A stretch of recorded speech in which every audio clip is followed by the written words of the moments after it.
For the last 5 years, cybersecurity experts have been warning us that hackers are going to start using AI to automate attacks, so we spend billions to make AI safe.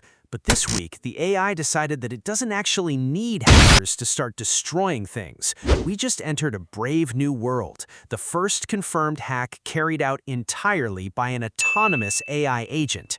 The agent slipped a poisoned dataset into Hugging Face's data pipeline, letting it run arbitrary code on their servers. It escalated to node-level access, harvested cloud credentials, crawled through internal clusters, and even hosted its own self-migrating command and control center on public services so it couldn't be traced.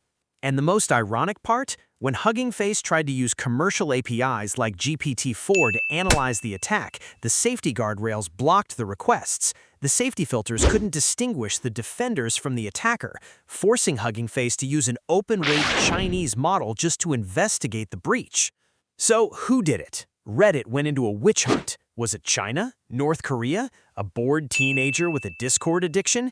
Even Hugging Face's CEO publicly speculated it was a sophisticated attack from a frontier AI lab. He was right.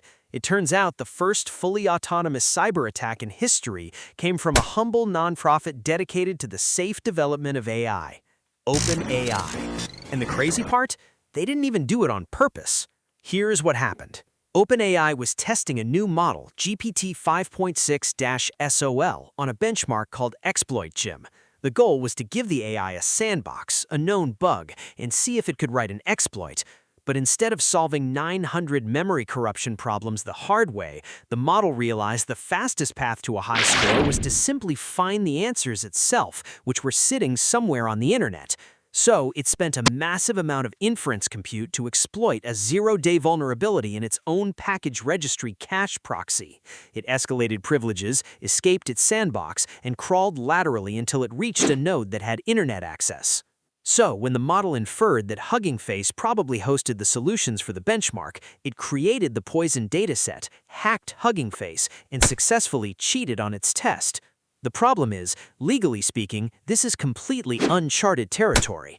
The model's actions clearly violated the Computer Fraud and Abuse Act, but the Supreme Court hasn't exactly decided who goes to prison when the perpetrator is a GPU.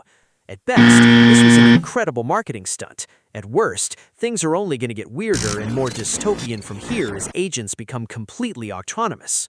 Speaking of autonomous agents escaping their sandboxes and wreaking havoc, if you don't want your AI going full Skynet just to close a JIRA ticket, you need to set hard boundaries, and that is exactly why you need MySpec. MySpec is an AI spec writing assistant that acts like a senior software architect.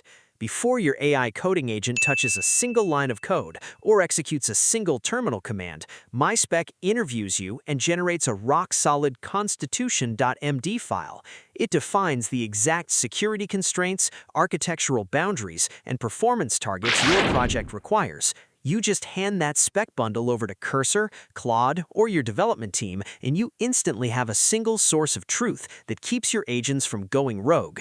Stop relying on vibe coding and start building with strict, safe, spec-driven development. Try it out for free today at myspec.dev or hit the link in the description. Thanks for watching, and I will see you in the next one.